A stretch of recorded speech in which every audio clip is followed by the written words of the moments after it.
생야채를 드시지 마세요. 생야채를 드시면 안 돼요. 물에 증기로 쪄서 드시게 되면 다이어트건 만성 피로를 없애는 것이건 피부를 좋게 만드는 것이건 몸의 염증을 없애는 것이건 훨씬 더 이롭다는 걸 꼭 아셨으면 좋겠어요. 드시지 마세요. 제로 칼로리. 그냥 물 드세요. 통밀빵은 드시지 마세요. 드시는 게 아닙니다. 그러면 너는 뭘 먹냐? 어떤 기름을 먹어야 하냐? 간단해요. 많이 드세요.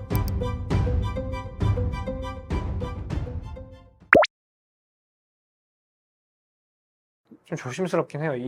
제가 콘텐츠를 많이 만들고 어떤 영양, 올바른 음식 지식을 알려드린다는 타이틀로 많이 콘텐츠를 만들어서 올리게 되면 어쩔 수 없이 잘못된 음식을 만들고 사람 몸에 해로운 음식을 만들면서 몸에 좋다라고 하시는 분들을 언급할 수밖에 없어요. 결론적으로 그거예요. 사람들이 원하기 때문에, 그리고 권위 있는 분들이 이게 몸에 좋다고 했기 때문에, 그래서 니즈가 생기게 되고, 그러면 그 니즈를 팔게 되면 수익이 창출되니까 또 사람 몸에 좋고 나쁜 걸 떠나서 이걸 만들어서 팔면 돈이 되기 때문에 그게 좋다라고 마케팅을 하게 되는 거죠. 그래서 아주 대표적으로는 생야채 샐러드, 아니면 저가형 닭가슴살, 단백질 쉐이크, 이런 것들이 대표적인 잘못된 음식 상식에 기반해서 몸에 좋다고 마케팅된 음식들이죠. 그래서 이런 얘기를 꺼내게 되면 좀 불편하신 분도 있다는 걸 잘 알고 있지만 어쩔 수 없어요. 그게 올바른 지식인데, 그게 사람들을 병들게 하고 있는데, 알게 모르게 꼭 마약을 먹어야만, 꼭 하루에 술을 2병, 3병 마셔야만 몸이 나빠지는 게 아니라, 꼭 하루에 담배를 3갑, 4갑씩 태워야만 암에 걸리는 게 아니라, 이런 잘못된, 몸에 좋다고 알았는데 사실 안 좋은 것들을 지속적으로 3년, 4년 먹게 되면 병이 생기게 되고 그렇게 되는 거거든요. 그래서 저는 그런 부분들을 계속 말씀을 드리는 거고, 많은 분들이 몸에 좋다고 말하고 있고 그렇게 알려져 있지만 사실은 그렇지 않다라는 걸 계속 말씀을 드리는 거예요. 그래서 이런 올바른 영양, 올바른 음식 지식들을 조금 의아한데? 이런 생각이 드시겠지만 조금 더 서치를 해보시면 사실 이미 많은 분들이 알리고 계세요. 특히 해외에서는 많이 얘기하고 있고, 그런 몸에 좋지 않은 음식들을 하나씩 하나씩 걷어내기 시작할 때부터 몸이 건강해지고, 어떤 SNS 권위 있는 분들이 이거 몸에 좋으니까 드세요 라고 하는 걸 사실은 저게 아닌데 라고 알기 시작할 때부터 몸이 건강해지고 삶이 달라지고 피부가 달라지고 병에 걸리지 않게 된다는 걸 꼭 아셨으면 좋겠습니다. 제가 그랬어요. 저만큼 닭가슴살을 많이 먹었던 사람이 있을까요? 물론 있을 수도 있겠지만 굳이 생야채 샐러드를 많이 드실 필요가 없습니다. 몸에 좋고 맛있고 기름진 고기를 많이 드세요. 조금 어려운 내용일 수 있지만 조금 기초적인 것부터 잡고 들어가면, 단백질이라는 게 우리 몸에 들어오면 근육으로 다 합성이 되거나 아니면 몸의 구성으로 바로바로 전환이 되는, 아주 쉽게 볼 수 있는 녀석이 아니에요. 탄수화물, 지방 같은 거는 우리가 에너지원으로 쓸 수 있는 조금 만만한 녀석이라고 봐도 되는데, 단백질은 들어오게 되면 간이 해독을 해야만 하는 물질이에요. 살짝 단단하다고 보시면 돼요. 그래서 단백질을 많이 먹게 되고, 운동하고 나서 단백질 쉐이크, 단백질 많이 들은 함량이 많은 닭가슴살, 그런 것들을 잘 챙겨 먹게 되고, 그러면 몸이 더 많이 클 것 같고 건강해질 것 같지만 사실 반대가 돼요. 왜냐면 우리 몸이 그렇게 단순하지가 않아요. 앞서 말씀드린 것처럼 간이 해독을 해야만 하는 게 단백질, 이런 단백질들이 많이 몸에 들어오게 되면 사람마다 단백질이 필요한 그람 수가 다 정해져 있고, 그 단백질의 종류도 대두 단백질, 자연에서 얻을 수 있는 단백질, 닭가슴살에 있는 단백질, 소고기에 있는 단백질 다 다르단 말이에요. 근데 그런 것들을 내가 닭가슴살에 단백질에 200g짜리 닭가슴살에 50g이 들었으니까 이거 하루에 4팩 먹어서 80g 채우면 그거 다 근육으로 간다. 너무 잘못된 거죠. 쉽게 말해서 조금 더 정리를 해보면, 닭가슴살을 많이 드시는 거, 특히 항생제를 많이 마시고 성장 호르몬제를 많이 맞춰서 한 1평도 안 되는 그 좁은 사육장 안에서, A4용지 한 장도 안 되는 그 좁은 사육장 안에서 스트레스 엄청 받아가면서 자란, 그러다가 도축돼서 나온 그런 저가형 단백질들을 많이 먹게 되면, 그거는 단백질이라기보다 우리 간한테 일거리를 계속 주는 거예요. 단백질로 작용을 한다기보단, 단백질이긴 하죠. 근데 성장 호르몬, 항생제, 나쁜 곡류를 먹고 자라면서 코르티솔이 가득 나오면서 생긴 좋지 못한 변성 단백질, 그런 것들이 저가형 단백질은 정말 많이 들어가 있게 되고, 그런 것들을 많이 먹게 되면 내가 단백질을 먹긴 했는데 근육은 안 크고 계속 피곤해지고 다크서클 내려오고 피부에 뭐 나고 계속 그렇게 되는 거죠. 몸이 악순환을 겪게 되는 거예요. 왜냐면 앞서 말씀드린 것처럼 단백질은 에너지원으로 쓰이는 게 아니라 우리 몸에 축적돼서 근육을 생기게 하고, 근육이 상처가 됐다면 그거를 다시 메꿔주고 하는 구성 요소로 쓰이는 거거든요. 그래서 단백질은 과유불급이라는 말이 딱 적절할 것 같아요. 너무 많이 드실 수 없다라고 하면은 조금 적게 드시고 양질의 지방을 많이 드세요. 제가 오늘 많이 말씀드릴 건데, 양질의 지방을 많이 드셔야 돼요. 노란색 지방, 부티르산이라고 하는 우리 몸에 정말 활성산소를 제공해주고 하는 좋은 물질들이 많이 있는 양질의 지방을 많이 드시면, 굳이 단백질을 뭐 엄청 많이 드시고 그런 것보다도 훨씬 더 몸에 이롭고 근육이 잘 붙으실 겁니다. 이것도 앞서 말씀드린 것처럼 생야채 샐러드, 길거리 지나가다 보면 생야채 샐러드, 어떤 양배추, 상추, 브로콜리 그런 것들을 전혀 열 처리하지 않고 아주 신선하게 푸릇푸릇하게 해서 토마토랑 닭가슴살, 렌틸콩, 만두콩 그런 것들랑 이렇게 섞어서 파시잖아요. 몸에 좋아 보이죠? 몸에 좋아 보여요. 닭 식이섬유도 많을 것 같고, 먹으면은 내 몸도 저렇게 푸릇푸릇하게 될 것 같고, 그럴 것 같지만 그게 아니라는 거예요. 전문적인 얘기는 조금 빼고 알기 쉽게 말씀을 드리면, 식물들이라는 녀석들이 그렇게 멍청하지가 않고 되게 똑똑해요. 어떤 게 똑똑하냐면, 내가 가만히 있으면은 동물들이 날 잡아 먹을 거라는 걸 잘 알고 있어요. 그래서 어떤 물질들, 어떤 막들을 본인들한테 포함을 하고 있냐면, 렉틴, 옥살산염, 그런 독성 물질들을 함유를 해서 내가 잡아먹히는 한이 있더라도 동물들이 먹었을 때 이게 몸에 좋지 않다는 걸 느끼게끔 그렇게 진화가 되어 있다는 거예요.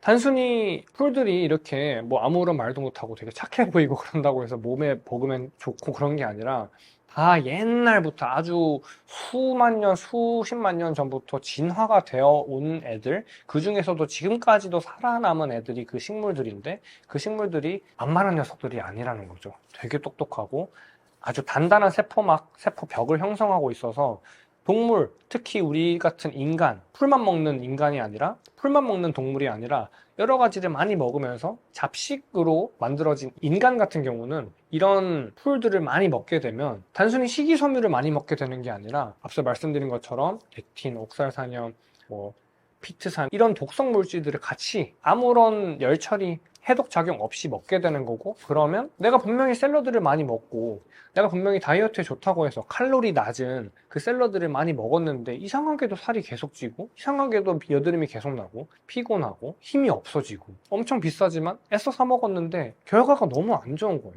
살이 계속 찌는 거예요. 살이, 군살이 계속 붙고 염증이 계속 생기고. 그래서 저는 항상 말씀드리는 게, 생야채를 조금 과장해서 생야채는 사람이 먹는 게 아니다라고 정도까지로 이렇게 말을 해요. 강력하게 말씀을 드려요. 불편한 분들이 있을 거 알아요. 알죠? 근데 어떻게 해요? 그게 맞는데, 사람한테 건강한 음식이 맞는데 말을 해야 될 거 아니에요. 지금까지 만약에 내가 다이어트를 하기 위해서 칼로리 낮은 음식을 먹으면 살이 덜 찌니까 샐러드를 먹어야겠다라고 잘못 생각하시고 많이 드셔왔다면, 지금부터라도 야채를 쪄서 드시고, 야채를 드시더라도 십자화과 채소, 예를 들어서 양배추, 브로콜리, 배추, 알배추도 괜찮아요, 청경채, 이렇게 사람 몸에 정말 이로운 물질들이 많은 십자화과 채소들을 물에 증기로 쪄서 드시게 되면, 다이어트건 만성 피로를 없애는 것이건 피부를 좋게 만드는 것이건 몸의 염증을 없애는 것이건 훨씬 더 이롭다는 걸 꼭 아셨으면 좋겠어요. 생야채를 드시지 마세요. 생야채를 드시면 안 돼요. 토마토도 마찬가지예요. 사실 토마토도 물론 방울토마토 다이어트 음식으로 많이 먹죠. 왜냐면 하나당 칼로리가 한 자릿수 아래야. 그러면은 100개씩 먹어도 괜찮을 것 같잖아요. 근데 이상하게도 먹으면 먹을수록 계속 먹게 되고, 먹으면 먹을수록 살이 계속 찌고, 칼로리만 따지면 전혀 살이 찔 수가 없는데 왜 살이 계속 찔까요? 방울토마토를 2000개씩 먹어서일까요? 전혀 아니라는 거예요. 몸에 염증을 일으키고, 앞서 말씀드린 독성 물질들이 우리 몸에 계속 축적이 되고, 간이 일을 하게 되면 지방 분해할 에너지가 없어지고, 그러면 그게 다 지방으로 가는 거예요. 내가 먹은 그 몸에 좋다고 생각했던 야채들, 생야채, 토마토, 렌틸콩, 콩에도 뒤에서 말씀드릴 거지만 독성 물질이 굉장히 많습니다. 특히 대두, 유전자 조작을 한 대두. 그래서 생야채는 사람이 먹는 게 아닙니다. 아셨으면 좋겠어요. 극단적인 표현이죠? 알아요. 근데 불편하죠? 알아요. 근데 안 돼요. 몸에 건강해지고 싶다면 드시지 마세요. 이것도 앞선 PD님께서 질문 주신 것처럼 똑같아요. 정말 치밀하고 잘 마케팅된 음식 중 하나예요. 제로 칼로리. 딱 봤을 때 투명하고 어떤 투명한 색깔로 된 이온 음료, 그런 것도 제로 칼로리 음료가 되게 많죠. 아니면 콜라를 먹더라도 제로 콜라를 먹으면 훨씬 더, 내가 콜라를 먹더라도 제로 칼로리를 먹으면 그나마 몸에 나을 것 같고, 그래도 맛은 있으니까 그래도 나는 내 건강 생각하는 사람이야 이렇게 생각하게 되고, 사람들도 제로 칼로리를 그래도 찾으면 훨씬 더 그나마 낫다 라고 말씀하시기도 하는데 그게 아니죠. 결국엔 똑같아요. 제가 모든 제 컨텐츠들 그리고 제 수강생분들에게 말씀드리는 건 몸에 염증을 일으키지 않는 것부터 모든 다이어트와 몸의 문제를 해결하는 것의 출발점이에요. 제로 칼로리, 설탕이 안 들었어. 제로 칼로리, 설탕이 안 들었죠. 성분표 보면 당류 0g 혹은 뭐 1g 이렇게, 그래서 그 메인 표지에다가 딱 당류 제로 0g 저당 이렇게 마케팅을 합니다. 좋아 보이죠? 좋아 보여요. 속을 수밖에 없어요. 제로 칼로리 음료는 말이 조금 길어졌어요. 제로 칼로리 음료가 마셔보면 아시겠지만 똑같이 달아요. 맛있어요. 오히려 제로 칼로리가 더 맛있다고 하는 분들도 계세요. 왜 그런 거냐면 수크랄로스, 아스파탐, 말티톨, 아세설팜칼륨 이런 저가형 대체당들, 인공 감미료들이 제로 칼로리에는 정말 많이 들어가게 되는데, 물론 설탕보다는 이런 인공 감미료들이 설탕보다는 혈당을 덜 올릴 수는 있어요. 그건 가능해요. 근데 설탕은 우리 몸에 직접적으로 혈당을 올리는 역할을 한다면 그런 감미료들은 우리 몸에 타고 들어가서 장에 미세한 구멍을 내요. 미세한 구멍을 내게 되고 그걸 장누수라고 하는데, 그런 구멍들이 장에 곳곳에 많아지고 장이 원래 단단한 벽으로 딱 견고하게 형성이 돼야 되는데, 그런 감미료들 덕분에 장에 미세한 구멍들이 많이 뚫리게 되면 그 장에 미세한 구멍을 타고 우리가 소화시키기 어려운 나쁜 물질들이 장을 빠져나가서 혈관을 타고 돌아다니게 되고, 결국 제가 앞서 말씀드린 것처럼 염증을 일으키게 되는 거예요. 그래서 고민인 분들이 많을 거예요. 내가 콜라를 정말 좋아하는데 그냥 콜라 마시면 너무 안 좋다는 걸 아니까 제로 칼로리 콜라라도 마시려고 했는데, 제로 콜라라도 마시면서 위안을 삼았는데 그게 아니라고 속상해하는 분들 많이 계시는 거 알고 있습니다. 그래서 제가 꼭 추천드리는 건 앞서 말씀드린 이 4가지 인공 감미료 있죠? 수크랄로스, 말티톨, 아스파탐, 아세설팜칼륨, 이런 대표적인 아주 몸에 해로운 인공 감미료들이 든 제로 칼로리 음료를 드시는 것보다 알룰로스, 스테비아, 자일리톨 이런 천연 감미료들, 우리 몸에 그렇게 해롭지 않은 천연 감미료들을 여러분들이 드시는 음료에다가 살짝 섞어서 드시게 되면 훨씬 더 몸에 이롭고 단맛도 충족시킬 수 있고, 서서히 그런 사회가 좋다고 마케팅하는 그런 제로 칼로리 음료들에서 탈출을 해서 내 몸을 건강하게, 그리고 너무 힘들지만은 않게 우리 건강을 지킬 수 있는 길이라는 걸 꼭 아셨으면 좋겠어요. 제가 말씀드린 이런 천연 감미료들을 꼭 기억하세요. 알룰로스, 스테비아, 자일리톨, 에리스리톨도 그나마 좀 괜찮아요. 괜찮긴 한데 많이 권장드리진 않지만 어쨌든 이런 것들을 별로 안 어려워요. 성분표 조금 보시면 돼요. 여기 아스파탐 있어? 안 먹어. 이렇게 하면 되시거든요. 그런 노력들을 삶에 조금씩 녹여가다 보면 몸이 건강해져 있고, 사회가 말하는 어떤 다이어트 음료를 많이 제작해서 이거 몸에 좋아요, 이거는 맛있는데 살도 안 쪄요 라고 하는 마케팅들에 속지 않고 우리 몸을 지킬 수 있는, 우리 가족들을 지킬 수 있는 가장 효과적인 방법이라고 생각합니다. 드시지 마세요, 제로 칼로리 음료. 그냥 물 드세요. 소금물 드세요. 소금물 드세요. 이것도 앞서 말씀드린 것처럼 같은 맥락이에요. 현미밥 기억하시죠? 현미밥 위장에 오래 남으니까 혈당을 늦게 열리고 그래서 몸에 좋다. 이런 아주 그럴듯해 보이지만 잘못된 논리로 인해서 좋다고 마케팅된 음식이죠. 통밀빵도 사실 마찬가지입니다. 통밀빵은 사실 정말 더 권장드리지가 않아요. 왜냐면 밀가루가 몸에 좋지 않다는 건 이미 많은 분들이 알고 계실 거예요. 하지만 맛있기 때문에 먹죠. 근데 통밀빵을 드시는 분들이 왜 통밀빵을 먹냐 하면, 내가 밀가루는 먹고 싶은데 통밀빵을 먹으면 그래도 식이섬유도 많이 들어있고 뭐 혈당도 덜 올린다고 하니 통밀에는 또 많은 영양소들이 있대 라고 생각하시면서 식빵을 고르실 때도 흰 식빵보다 통밀 식빵을 고르시거나 훨씬 더 비싼데도 불구하고 그렇게 하시는 거 잘 알고 있습니다. 근데 드시지 마세요. 같은 원리예요. 통밀빵 위장이 소화시키기 쉬울까요? 어렵단 말이에요. 어려워요. 심지어 밀 베이스이기 때문에 차라리 밀가루를 드신다고 하면 그냥 흰 밀가루를 드세요. 흰 밀가루. 소화시키기가 쉽고, 혈당 이슈가 있으세요? 그럼 앞에 말씀드린 것처럼 식초물을 드시고 신체 활동을 하셔서 몸이 자연스럽게 혈당을 처리할 수 있는 방향으로 해주시면 돼요. 이것도 통밀빵 먹으면 그나마 몸에 좋다라고 말씀하시는 전문가분들, 권위 있으신 분들, 통밀빵을 건강식품이라고 마케팅 하시는 분들에게 정말 죄송하지만 잘못된 상식입니다. 아셨으면 좋겠어요. 통밀빵, 전 맛없어서 안 먹거든요. 근데 몸이 더 좋아요. 왜냐면 통밀빵, 저는 맛없어서 안 먹어요. 대신 흰식빵 먹어요. 먹더라도. 훨씬 더 맛있고 부드럽고 근데 몸에도 그나마 나아요. 그렇기 때문에 통밀빵은 드시지 마세요. 드시는 게 아닙니다. 영상 보다 끄신 분들이 많이 계실 것 같아요. 왜냐면 얘는 의사도 아닌데 이 젊은 친구는 의사도 아니고 아무것도 아닌 것 같은데 왜 뭐 하지 말라고 하고 의사 선생님들이 말하시는 거 왜 다 아니라고 하냐 라고 생각하실 것 같아요. 식용유 마찬가지죠. 콩기름, 카놀라유, 포도씨유, 면화씨유, 뭐 고추기름 몸에 좋을 것 같잖아요. 왜냐면 마트에서 진짜 깨끗하게 깨끗한 용기에 담아서 투명하게 진열해놓고 많이들 사 마시시니까. 요리할 때 카놀라유, 요리할 때 그냥 식용유보다 카놀라유, 해바라기 씨유 이런 거 조금 더 비싸지만 몸에 좋겠거니 라고 하고 구매하셔서 비싼 돈 들여서 구매하셔서 드시죠. 계란 후라이 구울 때도 넉넉하게 몸에 안 좋아요.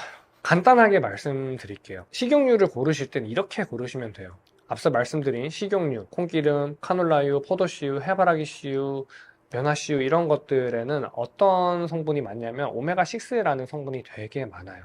오메가6. 오메가6도 물론 사람 몸에 어느 정도 필요한 물질인 건 맞거든요. 근데 지금 현대 사회, 이 음식점들 아니면 식품을 파는 식품 업체들에서 파는 거의 95%의 음식들, 제품들, 식품들에는 그런 식품들은 오메가6 비율이 너무 높아요. 너무. 오메가3가 우리 몸에 정말 좋기 때문에 저는 다다익선이라고 생각하고 많이 먹거든요. 근데 오메가6, 요즘 우리가 먹는 앞서 말씀드린 콩기름, 카놀라유 그런 기름들의 오메가3와 오메가6 비율을 보면 오메가6 비율이 거의 80%가 넘어가는 경우도 그렇게 많거든요. 오메가6 를 사람이 많이 먹게 되면 오메가6가 3보다 숫자가 더 높아서 몸에 좋고 그런 게 아니라 몸에 많이 들어오게 되면 그걸 다 해독해내야 되고 몸에서 빠져나와야 되는, 몸에서 배출해야 하는 물질로 몸이 인식하고 몸에 좋지가 않아요. 근데 그런 기름들을 몸에 좋다고 생각하고 많이 먹게 되면 제가 계속 말씀드리는 몸에 염증이 생기고 간이 해독을 해야 되고 지방 분해나 세포 회복할 시간이 없고 몸이 계속 고생을 하는 거예요. 왜냐면 오메가6가 몸에 우리 사람 몸에 많이 필요한 물질이 아니거든요. 그러면 여기서 질문을 주실 거예요. 그러면 너는 뭘 먹냐? 어떤 기름을 먹어야 하냐? 간단해요. 원래부터 기름을 머금고 있는 식물성 기름을 드시거나 동물성 기름을 많이 드세요. 원래부터 기름을 머금고 있는 식물성 기름 예시가 뭐가 있을까요? 아보카도유, 코코넛 오일, 올리브유, 들기름 이런 것들은 원래 기름을 많이 머금고 있고 사람한테 이로운 오메가3 지방산 함량이 되게 높아요. 그래서 그런 기름들은 많이 드셔도 괜찮고 충분히 요리하실 때 뿌려 드시라고 해요. 실제로 저는 요리할 때 아보카도유 발연점이 되게 높기 때문에 아보카도유를 주로 써요. 그러면은 기름이 몸에 안 좋기 때문에 조금만 넣고 그렇게 하냐? 저는 전혀 아니라는 거예요. 많이 충분히 넣어요. 충분히. 왜냐면 이 아보카도에는 오메가3 함량이 높기 때문에 사람 몸에 이롭거든. 그리고 앞서 말씀드린 동물성 기름. 동물성 기름 몸에 안 좋잖아요. 혈관에 끼잖아요. 뭐 분해가 어렵잖아요. 소고기 기름 많이 먹으면 몸에 안 좋잖아요. 의사 선생님이 그렇게 말씀하셨는데요. 이렇게 말씀하시는 분 많이 계시는 거 잘 알고 있습니다. 솔직하게 말씀을 드릴게요. 다 잘못된 정보고 그 선생님 는 죄송한 말씀이지만 잘못된 정보를 더 이상 말하지 않으셨으면 좋겠어요. 동물성 기름이 혈관에 낀다는 연구 결과가 있을까요? 일부 왜곡된 좀 편협한 연구에서는 동물성 기름이 좋지 않다라고 아주 옛날 아주 오래된 논문에서는 그렇게 말하는 것도 가끔 있어요. 가끔. 근데 2025년에 와서는 동물성 기름이 몸에 좋지 못하다, 사람 몸에 염증을 일으킨다라는 뚜렷한 연구 결과가 있는지 보시면 찾아보기 힘듭니다. 같은 원리예요. 동물성 기름, 라드, 돼지고기 기름, 소고기, 목초 먹인 소고기의 기름, 양고기, 항생제, 성장 호르몬 맞추지 않고 키운 방목해서 자란 닭, 오리 이런 기름들은 몸의 보약이에요. 보약. 그 친구들은 많이 먹을수록 몸에 이로워요. 왜냐하면 같은 원리예요. 오메가3 지방산 함량이 높고 기타 여러 가지 좋은 성분들이 많이 있긴 하지만 그런 것들은 좀 어려우니까 차치할게요.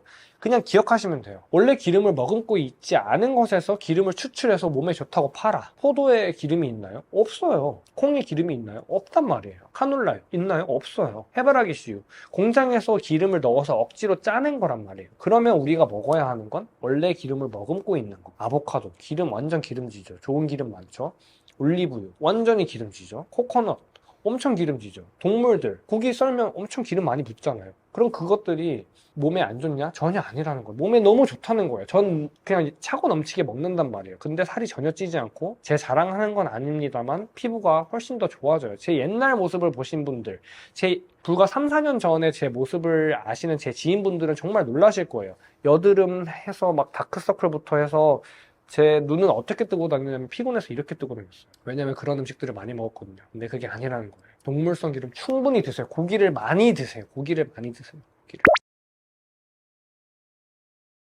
전국에 있는 많은 병원들을 다녀본 분들은 아실 거예요. 의사 선생님들이 해답을 주지를 못해요. 저는 의사 선생님들을 존경하고 제 주위에도 의사 선생님들이 몇 분 계시고 하지만 결국 건강해질 수 있는 길을 내가 스스로 올바른 영양 지식을 습득해야 돼요. 이 사람이 나보다 더 잘 알겠지라는 권위에 슥 넘어가서 이 사람이 하란 대로 약을 처방받아서 먹고 이 사람이 좋다고 하는 거 그냥 먹고 이렇게 되는 거 저도 이해하고 저도 그랬었습니다. 근데 그 결과가 뭐였냐면 이 책의 서두에도 나와 있는 것처럼 우울증 그리고 허리 디스크, 목 디스크, 피부에 엄청나게 많은 여드름이 나고 지방간이 생기고 결과가 처참해요. 어쩔 수 없이 이런 얘기를 하는 게 되게 조심스러워요, 사실. 왜냐면 생소한 정보고 일반적으로 알고 있는 지식과 완전히 반대되기 때문에. 근데 그 반대되는 것들, 그 반대되는 올바른 지식들을 실제로 속는 셈 치고 한번 해봤더니 완전히 다른 결과가 생기고 훨씬 더 건강해지고 의사 선생님들이 치료할 수 없을 거라고 얘기했던 것들이 거짓말처럼 2주, 3주 만에 2달, 3달 만에 치료되는 거를 경험해 보신 분들은 똑같이 얘기하세요. 지금까지 속았다. 그래서 제가 꼭 말씀드리고 싶은 건 스스로 공부하셔야만 하고 어떤 사람이 좋다고 해서 그냥 고지고대로 하는 게 아니라 책을 많이 읽어보세요. 정말로 믿을 만한 해외의 전문가분들이 말한 내용들을 총 집합해 놓은 책들을 많이 읽어보세요. 책 리스트 알려드릴게요. 최강의 식사, 최강의 단식, 갭스, 해독혁명, 슈퍼휴먼, 콜레스테롤 수치에 속지 마라, 당신은 뇌를 고칠 수 있다. 이런 책들 한 권 읽는데 길어봤자 일주일이에요. 그러면 제가 말씀드린 거 몇 권 읽는 거 2달, 3달이면 읽거든요. 근데 이런 책들을 조금만 읽어보시고 내 삶에 적용해보시면 제가 얻었던 이 눈부신 건강과 세상이 살만하다는 걸 꼭 느끼셨으면 좋겠어요. 건강해지는 게 어려운 게 아니에요. 꼭 대형 병원에 수천만 원을 들이고 꼭 최첨단 어떤 의료기기를 사용해서 대형 수술을 거쳐야만 하고 말도 안 되는 액수의 신약을 먹어야만 건강해지는 게 아니라는 거 꼭 아셨으면 좋겠습니다. 건강은 쉽게 얻을 수 있고 여러분들이 알고 있는 지식들 대부분은 틀렸습니다. 그리고 저를 믿지 마시고 지금 미국에서 그리고 해외에서 기능의학 의사분들이 말하고 계신 최신 지식들을 믿으세요. 저는 믿지 마세요. 근데 서치를 조금만 해보세요.